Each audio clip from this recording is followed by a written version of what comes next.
نبی پاک صلی اللہ تعالیٰ علیہ وسلم نے ہمیں ایک مکمل دستور حیات عطا فرمایا ہے، اور حضور صلی اللہ تعالیٰ علیہ وسلم نے ہمیں پچھلی ساری قوموں سے جداگانہ اور ایک بھرپور اور ہر قسم کی خوشبو سے معمور دین عطا فرمایا ہے۔ کسی بھی اور قوم کی تھوڑی سی چیز کو بھی اسلام کے اندر شامل کرنا یا کچھ تھوڑی سی کسی سے کوئی چیز مستعار یا ادھار لینا، اسلام اس کو پسند نہیں کرتا۔ نبی پاک صلی اللہ تعالیٰ علیہ وآلہ وسلم نے فرمایا، اہل یہود بغیر ٹوپی کے دستار باندھتے، جب سر پہ پگڑی باندھتے تو ان کے سروں پر ٹوپیاں نہیں ہوتی تھی۔ فرمایا تم نے ٹوپی پر دستار باندھنی ہے، یہودیوں کی مخالفت کرنی ہے، تم نے اہل یہود کی مخالفت کرنی ہے۔ فرمایا نصارہ کا طریقہ یہ ہے کہ وہ درمیان سے مانگ نہیں نکالتے، سر میں جب کنگھی کرتے ہیں تو درمیان سے مانگ نہیں نکالتے، تم نے درمیان سے مانگ نکالنی، ان کی تم نے مخالفت کرنی۔ فرمایا آتش پرست یہودی اور بہت ساری قوموں کا طریقہ یہ ہے کہ مونچھیں بڑی رکھتے ہیں، داڑیاں چھوٹی رکھتے ہیں۔ فرمایا تم نے ان کی مخالفت کرنی ہے، مونچھوں کو پست کرنا ہے اور داڑیوں کو بڑا کرنا ہے۔ کوئی چیز کسی اور کی مستعار لے کر دین میں شامل کرنے کو نبی پاک صلی اللہ علیہ وسلم نے پسند نہیں فرمایا، پسند نہیں کیا۔ فرمایا یہ کام تم نے نہیں کرنا، تمہاری علیحدہ ایک شناخت ہے، تم مسلمان ہو، تمہارا اٹھنا بیٹھنا کھانا پینا چلنا سونا جاگنا حتیٰ کہ تمہارا نماز جنازہ بھی دوسروں سے منفرد ہے۔ تم لوگوں نے کسی اور قوم کی کسی تھوڑی سی بھی چیز کو اپنے معاملات میں شامل نہیں کرنا۔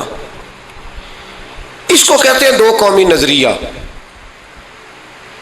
یہ نظریہ ہے، اسی کی بنیاد پر پاکستان بنا تھا کہ ہندو ایک الگ قوم ہے، مسلمان ایک الگ قوم ہے، ان کا اٹھنا بیٹھنا کھانا پینا ہم سے بالکل علیحدہ ہے اور ہمارا ان سے بالکل علیحدہ ہے۔ طرز زندگی طرز معاشرت معیشت کہیں ملتی نہیں ہندوؤں سے مسلمانوں، لہذا ہمیں ایک ایسا وطن چاہیے، ہمیں ایک ایسا وطن چاہیے جس وطن کے اندر مسلمان اپنے طریقے کے مطابق اٹھیں بھی بیٹھیں بھی چلیں بھی سوئیں بھی۔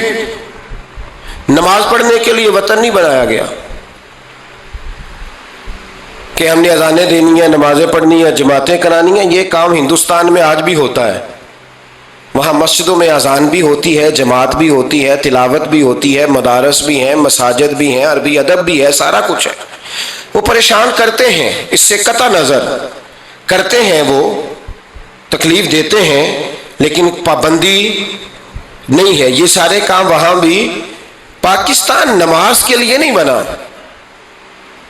پاکستان تلاوت کے لیے فقط نہیں بنا، پاکستان نبی پاک کے نظام کے لیے بنا ہے کہ کچہری میں حضور کا دین نافذ کیا جائے گا، اسمبلی میں نبی پاک کا دین نافذ کیا جائے گا۔ حضرت عمر فاروق رضی اللہ تعالیٰ عنہ کے طریقوں کے مطابق حکمران اس ملک کو چلائیں گے، اس لیے پاکستان بنایا گیا تھا۔ اب تو کوئی یہ نعرہ نہیں نہ لگاتا، کوئی جماعت بھی یہ نعرہ نہیں لگاتی جتنی سیاسی جماعتیں ہیں۔ حالانکہ پاکستان کا نعرہ آج بھی ہر آدمی کو پتہ ہے کہ پاکستان کا مطلب کیا، لا الہ الا اللہ محمد رسول اللہ صلی اللہ تعالی علیہ۔ لیکن کوئی بھی سیاسی جماعت اب اس نعرے کو لگانے کو تیار، بلکہ اس نعرے سے کامتے ہیں سیاسی حکمران، ان کو ڈر آتا ہے، ان کو پتا ہے کہ جب پاکستان کا ترجمہ لا الہ الا اللہ محمد رسول اللہ ہوگا تو سب سے پہلے ہمارے لیے مشکل بنے گی، ہمیں سب سے پہلے احتساب کے کڑے مراحل سے گزرنا پڑے گا۔ دیکھیں نا، جمہوریت کے لیے اگر پاکستان بنا تھا تو جمہوریت تو میں ہمیشہ کہتا ہوں ہندوستان کی جمہوریت آج بھی پاکستان سے بڑی مستحکم ہے، ایک دفعہ بھی وہاں ڈکٹیٹر کی حکومت نہیں آئی۔ تو یہ جو ہمیں بتایا جاتا ہے، سبق پڑھایا جاتا ہے، ہماری نوجوان نسل آج تک ہر آدمی آتا ہے، میں نے کافی پہلے بھی کہا تھا کہ لوگ ہمیں نئے نئے نکات دیتے ہیں، کوئی 10 نکات دیتا ہے، کوئی 14 نکات دیتا ہے، کوئی 16 نکات دیتا ہے۔ ہمیں ضرورت نہیں تمہارے نکات کی، اس لیے کہ ہمیں سارے نقطے خطبہ حجت الوداع پہ نبی پاک نے عطا فرما دیے ہیں صلی اللہ تعالی علیہ وسلم، کسی نقطے کی ضرورت نہیں ہے۔ ہم حاجت نہیں محسوس کرتے. جب کوئی پارٹی منشور دیتی ہے، دستور دیتی ہے، تو میں تو حیران ہوتا ہوں کہ کیا کر رہے ہیں یہ لوگ. ہمیں ضرورت نہیں کسی منشور دستور کی. سارے منشور، سارے دستور، سارے قانون، ساری باتیں آمنہ کے لال ہمیں عطا فرما گئے ہیں. ضرورت نہیں ہے. پاکستان بنا تھا دو قومی نظریے کی بنیاد پر. نظریہ کیا ہے؟ لا الہ الا اللہ محمد رسول اللہ صلی اللہ تعالی علیہ. حکمران اس کو بھول گئے اور انہوں نے قوم کی ذہن سازی اس طرح کی، میڈیا کو ساتھ ملا کے بچوں کا ذہن اس طرح کا بنایا کہ قوم بھی تیار نہیں ہوتی. نظام مصطفیٰ صلی اللہ علیہ وسلم کے لیے قوم تیار، حالانکہ کافر کو آپ کی نماز سے کوئی مسئلہ نہیں. یورپ میں کبھی پابندی لگی ہے کہ مسجد نہ بناؤ؟ کبھی وہاں کسی نے کہا ہے قرآن پاک نہ لے کے آؤ؟ کبھی کسی نے کہا ہے؟ وہاں پابندی نماز پہ نہیں ہے. ان کو ڈر تو نظام مصطفیٰ سے آتا ہے کہ دین نافذ نہیں ہونا چاہیے. تو میرے بھائی، پاکستان ایک نظریاتی وطن ہے. جتنا دوڑ سکتے ہیں میں اور آپ دوڑ لیں، جتنا دوڑ سکتے ہیں. جہاں تک یہ قوم بھاگ سکتی ہے بھاگ لے. یہ اس چہرے کو اپنا لے یا اس چہرے کو اپنا لے یا اس کو آزما کے دیکھ لے. چونکہ اس وطن کی بنیاد کلمہ ہے تو یہاں سکون بھی اسی وقت آئے گا جب حکومت بھی کلمے والے رسول کی آئے گی صلی اللہ تعالی علیہ وسلم، صلی اللہ تعالی. اور اسلام ہر جگہ یہ بتاتا ہے کہ ملک کس کے ہیں؟ اللہ کے. تو نظام کس کا ہونا چاہیے؟ اللہ کا، اللہ کے دین کا. دنیا کی سب سے بڑی ہجرت ہوئی تھی جب پاکستان بنا تھا. دنیا کی سب سے بڑی ہجرت. 10,000 عورتوں کی عزتیں لوٹی گئیں جب یہ وطن بنا. لاکھوں لوگوں نے جانوں کی قربانیاں دیں. ابھی 15-20 سال پہلے ہندوستان کا پنجاب کا جو علاقہ ہے اس کو کھولا گیا تو ایک کنویں سے ابھی بھی ہڈیاں ملی ہیں جو سکھوں نے کاٹ کر مسلمان کنواں ہی پورا بھر دیا تھا. اس تکلیف کے ساتھ وطن بنا. کس لیے؟ جمہوریت کے لیے، حکمرانوں کے للے تللے کے لیے، ان کی بڑی کاروں، جیپوں اور مرسڈیز کے لیے. اس لیے کہ یہاں روز نیا بل آئے گا، آج گورنر راج ہے تو آج فلاں ہے تو آج فلاں ہے. یہ ساری حکومتیں اگر وہی قانون جو انگریز کا بنا ہوا ہے اور وہی ساری دفعات جو آپ کے ہاں نافذ ہے وہی ہندوستان میں نافذ ہے تو بتایا جائے پھر وطن کیوں بنایا گیا تھا؟ پھر کیا ضرورت تھی؟ یہ سارے کام تو وہاں بھی ہو رہے ہیں. اس لیے میرے بھائی وطن کے نظریے کو سمجھے. وطن بنا تھا لا الہ الا اللہ محمد رسول اللہ صلی اللہ علیہ وسلم. اور اقبال جو بانی پاکستان ہے، جو مصور پاکستان ہے، جو تصویر دینے والے ہیں پاکستان، ان سے کسی نے کہا تھا کیوں پاکستان بنانا چاہتے ہو؟ ہم جو ایک ملت جو ہیں، ہندوستانی ایک ملت ہے، قوم ہے، تو کیا ضرورت ہے؟ تو اقبال کہنے لگے اپنی ملت پر قیاس اقوام مغرب سے نہ کر، خاص ہے ترکیب میں قوم رسول ہاشمی. نبی پاک کی قوم اپنی ترکیب کے لحاظ سے ہر قوم نے خاص ہے. دین کا نفاذ چاہیے، دین نافذ ہونا چاہیے. نبی پاک ایک اسٹیٹ کے سربراہ بنے تھے. مدینہ منورہ میں حضور نے نظام بنایا. آج میں ایک نئی بات آپ سے کرنا چاہ رہا ہوں. رونا روتے زمانے بیت گئے، اب آگے کی طرف دیکھنا ہے. جو قومیں ماضی کی لکیر پیٹتی رہتی ہیں وہ مایوس ہو جاتی ہیں، ان کے جذبے ٹوٹ جاتے ہیں. اب ماضی کو پیٹنے کی بجائے مستقبل کی روشنی کو دیکھنا چاہیے. ہمیں نبی پاک صلی اللہ علیہ وسلم نے کسی وطن کی تعمیر کے لیے جو جذبات دیے ہیں ان جذبات پر ہمیں غور کرنا چاہیے. حکمران تو جو کر رہے ہیں وہ تو کر ہی رہے ہیں اور جو وہ کریں گے وہ بھی سب کو نظر آ رہا ہے اور ہمیں سمجھ لگ رہی ہے کہ آئندہ بھی کیا ہونے جا رہا ہے. ہم نے کیا کرنا ہے؟ ایک جملہ میں کہنے لگا ہوں، اگر کسی کو تکلیف ہو تو مجھے خوشی ہوگی. ایک جملہ میں کہنے لگا ہوں، اگر کسی کو پریشانی ہوگی تو مجھے بڑا ہی اچھا لگے گا. کسی بڑے آدمی کو پریشانی ہوگی تو مجھے خوشی ہوگی. وہ جملہ کیا ہے وہ سن لیں. یہ ملک حکمرانوں کا نہیں ہے، یہ ملک عوام کا ہے. اس لیے کہ حکمرانوں کے بچے تو یورپ میں رہتے ہیں، ان کی تو ٹکٹیں بک ہوتی ہیں. جب تک یہ اسمبلی میں ہوتے ہیں یہاں ہوتے ہیں، اور جب حکومتیں ختم ہوتی ہیں تو یہ یہاں موجود. ان سب کے تو باہر کاروبار ہیں، رہائشیں ہیں، اولادیں ہیں. تو یہ وطن کس کا ہے؟ پاکستان وطن کس کا ہے؟ یہ ہمارا وطن ہے، یہ حکمرانوں کا نہیں ہے۔ دیکھیں نا، گھر اس کا ہے جس نے گھر کے اندر رہنا ہے، جس نے گھر میں رہنا نہیں اس کا وطن ہم نے رہنا ہے، ہماری نسلوں نے رہنا ہے، ہمارے ماں باپ رہے، ہم رہ رہے ہیں، ہماری آنے والی نسلیں رہیں گی، تو وطن پھر کس کا ہوا؟ ہمارا۔ حکمرانوں کا وطن گھر جو ہمارا ہے، تو ہم کسی کے ذمہ کیوں لگاتے ہیں؟ ہم اپنے وطن کا خود خیال کیوں نہیں کرتے؟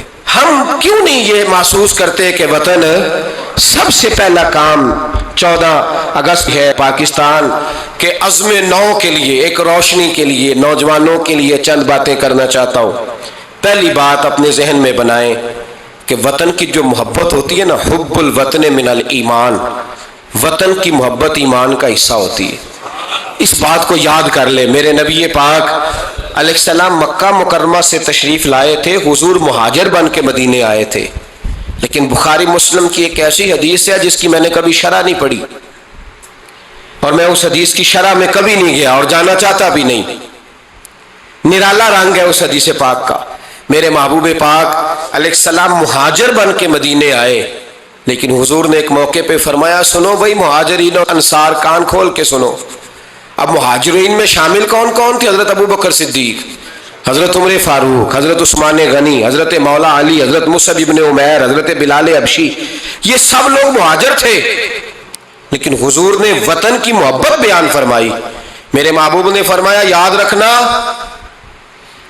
اگر کبھی لوگوں میں اختلاف رائے ہوا اور لوگوں کی دو لائنیں بن گئیں، ایک قطار ادھر جا رہی ہے لوگوں کی اور ایک قطار ادھر جا رہی ہے، تو فرمایا اگر تم مجھے دیکھو گے نا میں کس قطار میں ہوں، تو میں تمہیں اس قطار میں ملوں گا جس قطار میں میرے مدینے والے جا رہے ہوں گے۔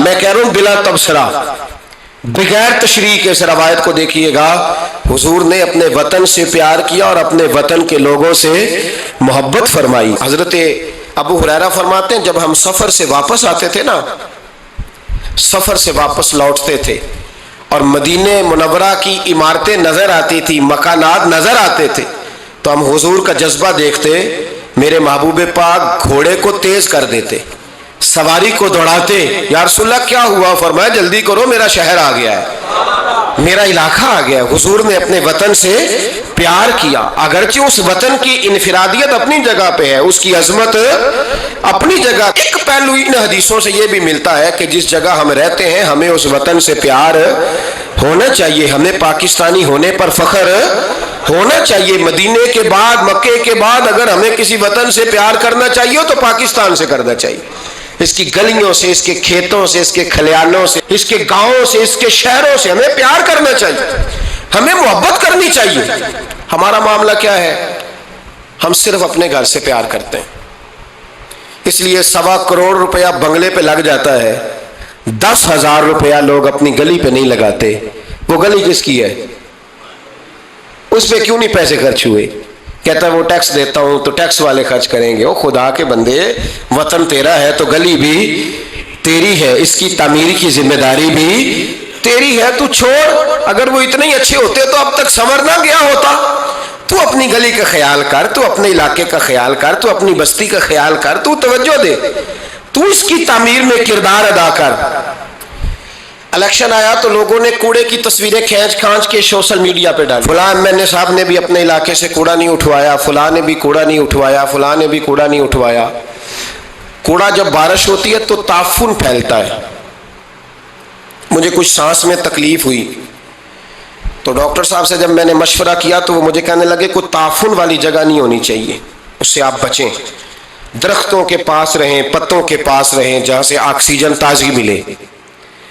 اور یہ ضرورت صرف مریض کی نہیں ہے، یہ ہر اس شخص کی ضرورت ہے جس کی سانسیں چل رہی ہیں، اس کو اس کی حاجت ہے۔ کوڑے پر جب بارش پڑتی ہے تو تعفن پھیلتا ہے، ایسی سخت بدبو آتی ہے جس سے امراض پیدا ہوتے ہیں۔ حکمران نے کوڑا نہیں اٹھایا، بلدیہ کے لوگوں نے ذمہ داری محسوس نہیں کی، ایم این اے صاحب کے حلقے میں ڈھیر لگے ہوئے کوڑے کے۔ لیکن ایک سوال ہے، پوچھنے کی اجازت ہونی چاہیے۔ وہ سوال یہ ہے کہ کوڑا اٹھانے والے نے تو نہیں اٹھایا، پر بتائیے کوڑا پھینکا کس نے تھا؟ جو آدمی سودا خریدنے کے لیے 4 گلیاں آگے جا سکتا ہے وہ کوڑا پھینکنے کے لیے بھی تو جا ہی سکتا ہے نا، اس کو پتا ہے نا کوڑا پھینکنے کی جگہ۔ پھینکا کس نے کوڑا؟